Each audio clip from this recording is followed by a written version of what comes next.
अजी एक बात बताएं आपको, कालांतर में देवकी और वसुदेव जी ने बड़ा भारी तप किया था और देवकी मैया और वसुदेव जी के तप से भगवान प्रसन्न हुए थे और तपश्चर्या से प्रसन्न होने के बाद भगवान ने कहा वरदान मांगो। प्रकट हो गए भगवान और वसुदेव जी के पास गए, बोले बताइए महाराज क्या वरदान चाहिए, हम आपकी तपस्या से प्रसन्न हैं। बोले मैं जो मांगूंगा मिलेगा, बोले जरूर मिलेगा, मांगो क्या चाहिए।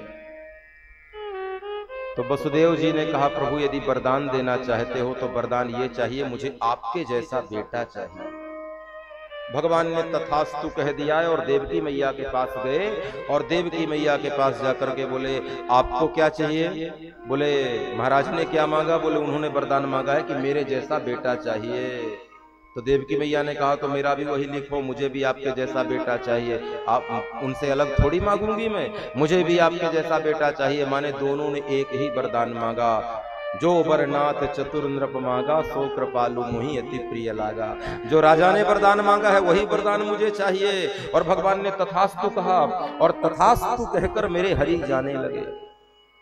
और जैसे ही तथास्तु कहकर मेरे प्रभु जाने लगे तो सुखदेव जी कहते हैं राजा परीक्षित भगवान को याद आई कि ये तो मैंने गलत कर दिया। बोले क्यों, तपस्या के बदले एक एक वरदान देना था सो मैंने दे दिया, हिसाब किताब पूरा हो गया, लेकिन एक कठिनाई है। बोले क्या, इन्होंने मेरा दर्शन भी तो किया है और मेरे दर्शन का भी बहुत बड़ा फल होता है। मम दर्शन फल परम अनूपा जीव पाव निज सहज स्वरूपा।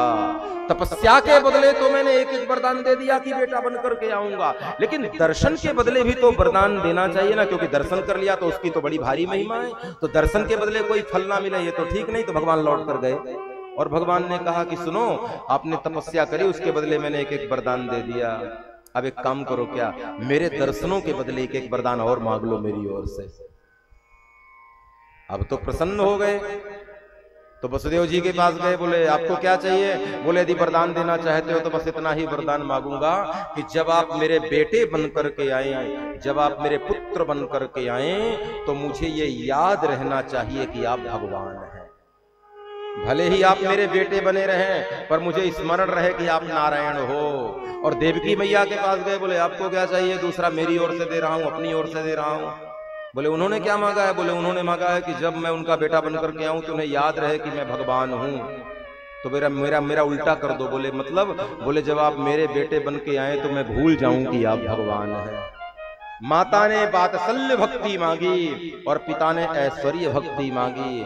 ऐश्वर्य में याद रखना जरूरी है और वात्सल्य में भूल जाना जरूरी है। मैया जब तक वात्सल्य में डूबेगी नहीं, मैया जब तक वात्सल्य में भीगेगी नहीं, तब तक स्तनपान कैसे करा सकती है।